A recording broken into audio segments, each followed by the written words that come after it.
Ya, pemirsa, berpuasa merupakan ibadah wajib bagi umat muslim di bulan suci Ramadan. Namun seringkali masalah kesehatan menjadi kendala utama dalam menjalankan puasa. Salah satunya adalah penyakit MAH atau gangguan pencernaan. Bagaimana kemudian agar ibadah puasa kita tidak terganggu dengan penyakit gangguan lambung ini? Berikut informasinya.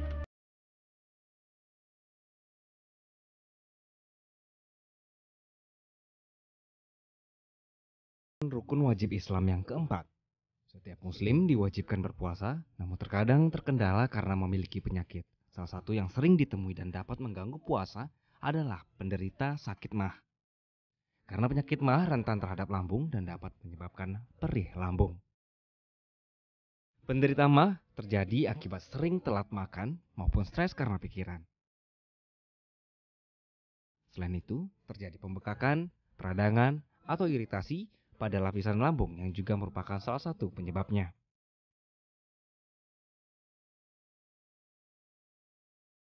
Namun sakit MAH bukan menjadi alasan untuk para umat Islam untuk tidak menjalankan ibadah puasa. Karena para penderita MAH dapat menjalani puasa dengan pola hidup yang teratur seperti makan dan minum yang tidak menyebabkan sakit MAH kambuh. Bagi para penderita penyakit MAH yang ingin menjalankan ibadah puasa dengan lancar, berikut sedikit penjelasan dari ahli gizi Eva Maria yang memberikan tips untuk mencegah kambuhnya penyakit MAH saat berpuasa. Pertama menjaga pola makan yang tepat ya. Pola makan yang tepat itu yaitu dengan jam yang teratur. Karena di sini kan jam teratur susah untuk didapat karena kan puasa ya. Jadi pada saatnya berbuka ya langsung berbuka, tapi pertama diingat dibuka dulu dengan minum air putih dahulu. Baru makan makanan yang manis terlebih dahulu, tapi jangan terlalu banyak juga. Kemudian baru ke makanan utama. Nah, makanan utama ini yang mengandung karbohidrat, terutama karbohidrat kompleks yang dapat ditemukan pada nasi merah, misalnya roti gandum, ubi, singkong. Kemudian kalau memang ada lagi sakit MAH, itu bisa diganti dengan bubur, nasi tim, atau dengan sereal, atau nasi dengan kuah. Kemudian mengandung juga protein hewani, baiknya dari ayam atau ikan, yang daging putih ya. Kemudian dari protein nabati seperti pada tahu, tempe, dan kacang-kacangan lainnya.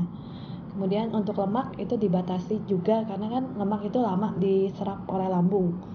Ya, bisa sekitar 5 jam. Nah, kalau lama diserap itu seringkali menimbulkan iritasi atau sakit pada lambung.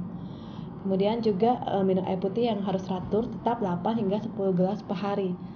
Caranya tadi dengan minum air putih dulu pada saat pertama kali mulai makan, kemudian pada saat makan, sudah makan, dan juga sebelum tidur.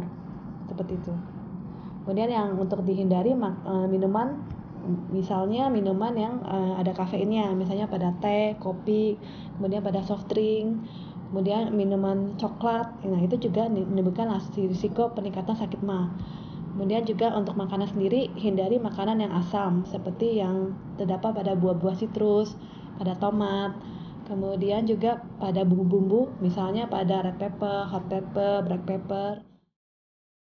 Selain itu, penderita penyakit MAH juga perlu memperhatikan aktivitasnya sehari-hari untuk menghindari stres. Bisa dengan berolahraga minimal 3 kali seminggu, kemudian dengan pola makan yang baik dan ditunjang pola hidup yang sehat. Juga bisa mengurangi penyebab kambuhnya penyakit MAH saat menjalani ibadah puasa. Dari Jakarta, Alfian Salman dan Farida, Metro TV. Saya akan langsung menghadirkan bagaimana kira-kira tipsnya agar Anda khususnya bagi yang menderita MAH atau gangguan pencernaan bisa tetap bugar dan sehat tanpa ada kendala sedikit pun dalam menjalankan ibadah puasa 1 bulan penuh. Ada Dr. Rahma Kirama yang akan berbagi kira-kira bagaimana nanti tips dan kenapa penyebabnya bisa kambuh begitu musiman setiap 1 tahun sekali selama bulan Ramadan. Selamat sore Dr. Rahma Kirama.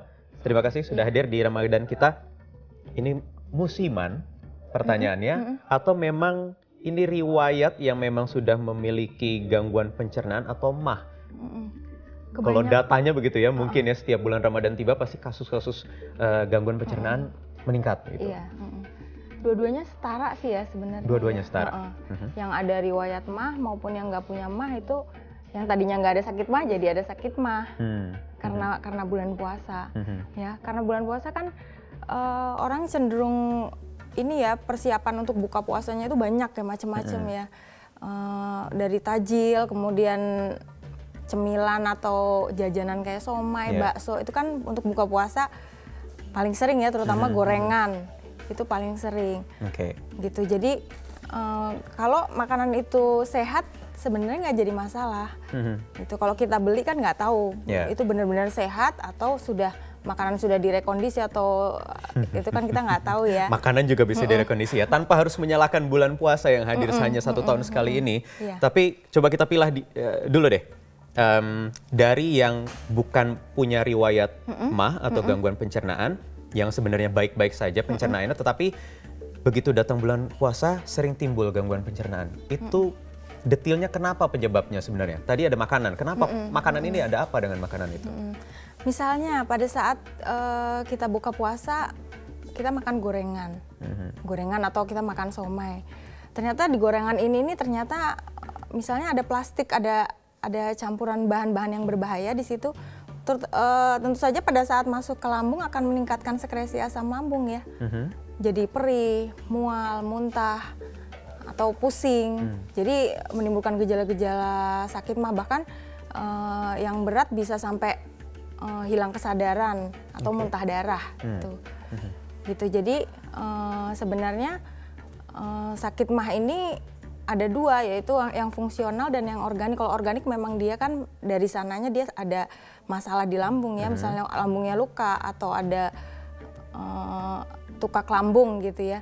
Kalau yang fungsional di sini penyebabnya macam-macam, dari makanan, pemicunya makanan yang nggak sehat, atau stres. Dan itu gitu. Yang tadi ya, yang nomor 2 tadi ya, yang bukan riwayat tetapi begitu bulan Ramadan keluarlah penyakit-penyakit itu. Padahal tiap hari makan gorengan di luar bulan Ramadan, nggak apa-apa tuh?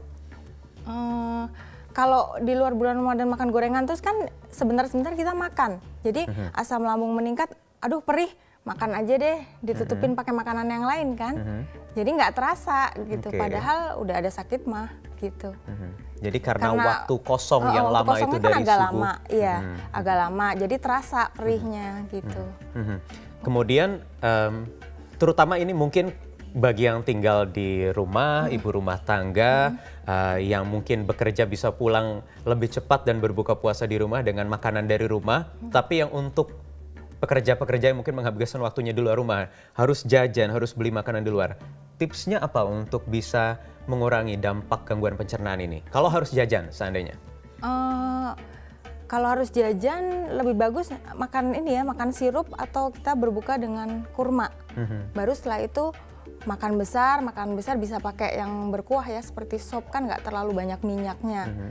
Terus sop juga panas ya, jadi bakteri seandainya makanan itu nggak bersih, bakterinya juga kemungkinan sudah mati gitu. Kemudian menghindari makanan pedas dan yang terlalu asam. Ini susah semua masalahnya. Pedas, gorengan susah dihindari gitu ya. Tetapi paling tidak memang diawali dengan yang manis itu adalah alasannya itu tadi. Iya, kalau diawali dengan yang manis itu tujuannya buat untuk menetralisir dulu. Jadi kadar gula yang tadinya kita puasa kan kadar gulanya kan jadi ngedrop tuh, turun. Kita minum manis itu kan sangat mudah dicerna sama lambung. Jadi kadar gula darah jadi normal dulu. Setelah normal, cairan tubuh normal, baru 1 jam kemudian kita makan besar ya, makan nasi maksudnya gitu. 1 jam kemudian baru makan nasi atau gorengan boleh tetap? Ya, boleh aja kalau gorengannya kira-kira sehat, udah langganan, gorengannya bagus sih nggak masalah. Oke, ini untuk yang mungkin tidak mempunyai riwayat penyakit MAH atau gangguan pencernaan. Bagaimana dengan yang memiliki riwayat? Treatmentnya harus lebih ketat atau harus bagaimana? Bagi yang mempunyai riwayat sakit MAH, dari makan sahur kita sudah harus mulai jaga ya. Makan sahur dari itu makan sahur sudah harus dijaga, oke? Makan sahur itu bagusnya makan makanan yang tinggi serat dan gizi seimbang gitu. Terus menghindari makanan yang berkafein tinggi ya, seperti teh, kopi, coklat, itu harus dihindari. Kemudian susu juga harus dihindari. Apa dampaknya kalau teh atau yang berkafein tinggi termasuk susu? Itu langsung meningkatkan asam lambung. Jadi mungkin 2 jam setelah itu udah perih gitu. Terus merokok juga ya meningkatkan asam lambung. Jadi kalau sahur jangan merokok gitu. Kemudian setelah sahur itu jangan langsung tidur. Karena kalau langsung tidur juga sama. Jadi kalau kita makan langsung tidur, itu asam lambung juga diproduksi berlebihan. Jadi pada saat bangun udah kruyuk-kruyuk, udah lapar lagi gitu. Itu alasannya ya. Terus jangan lupa ya minum obat mah yang aman sebelum sahur dan berbuka. Dan berbuka puasa diawali air putih, langsung minum obat mah dulu, jeda beberapa saat, beberapa menit, baru makan begitu ya. Untuk serat itu seberapa besar perannya? Serat ini termasuk sayuran dan buah pastinya ya? Sayuran dan buah-buah yang bagus adalah pepaya. Kalau serat bayam. Bayam, oke. Itu akan memperlama pengosongan lambung. Jadi artinya kita jadi nggak cepat lapar kalau makan serat. Terus boleh juga kurma gitu untuk memperlama pengosongan lambung. Gitu. Oke, sayur kemudian buah sudah itu untuk berbuka puasa dan juga makan sahur. Kemudian kalau habit atau kebiasaan yang juga berlaku di Indonesia begitu ya, makan atau buka puasanya saja sudah makan berat. Kemudian bisa 2-3 kali lagi sampai nanti waktunya sahur, makan terus ditambah berat. Itu ada pengaruhnya tidak? Iya, ada pengaruhnya. Ada pengaruhnya? Pasti mual-mual kalau orang sakit mah, yang benar-benar punya sakit mah ya. Kalau pola makannya begitu pasti langsung mual. Gitu, karena kan bebannya kan juga terlalu berat. Gitu, kalau orang punya sakit mah itu harus makannya sedikit-sedikit tapi sering, sebenarnya kan begitu. Dan kalau puasa itu sebenarnya untuk mengistirahatkan lambung ya, jadi nggak terlalu diisi terus gitu. Justru itu kesempatan bulan puasa ini ya untuk mengistirahatkan kinerja lambung dan pencernaan, bukan semakin dibebankan begitu berat kerjanya. Buka puasa banyak, nanti 1 jam kemudian makan lagi sebelum tarawih, setelah tarawih makan lagi berat, itu yang salah? Iya, salah. Kalau mau makan nggak apa-apa makan, tapi porsinya jangan terlalu banyak, porsinya sedikit-sedikit aja. Oke. Gitu. Kemudian terakhir untuk obat bagi baik yang mungkin membawa riwayat gangguan pencernaan maupun yang tidak, bagaimana yang aman membedakannya? Obat yang aman itu yang tidak mengganggu fungsi ginjal ya. Kebanyakan obat mah jangka panjang akan mengganggu fungsi ginjal. Gitu, terutama yang mengandung magnesium ya, magnesium klorid itu akan mengganggu ginjal. Nah, jadi kalau untuk mah sendiri sebaiknya minum obat yang mencegah sekresi asam lambungnya dan bekerja lama ya. Itu bisa golongan misalnya simetidin, ranitidin, atau omeprazol gitu. Karena kalau obat mah yang biasa itu hanya untuk menetralisir aja. Jadi kalau kita perih memang langsung minum obat yang menetralisir langsung enak gitu. Tapi kerjanya nggak lama, cuma sebentar. Paling cuma 3 atau 4 jam. Kalau seperti ranitidin seperti itu artinya memang harus menggunakan resep dokter kah atau sih, tidak bisa, juga ya? Tapi memang ada klasifikasinya, memang kinerjanya jangka panjang, waktunya lama sehingga ini juga bisa berfungsi baik begitu dan tidak ada efek samping yang terlalu berbahaya. Baik, Dokter Rahma, terima kasih atas tips dan juga sarannya. Semoga kita masih 29 hari lagi, bahkan 1 hari pun juga belum waktunya buka. Kita nantikan saja, nanti mudah-mudahan tidak banyak yang mengalami gangguan pencernaan. Terima kasih Dokter Rahma Kiram atas waktunya di Ramadan kita. Pemirsa, kita jeda dulu, kami akan hadir kembali dengan segmen dari mancanegara. Ada umat muslim di Mesir yang memiliki tradisi menyiapkan makanan buka puasa gratis di pinggir jalan. Usai jeda kami akan kembali.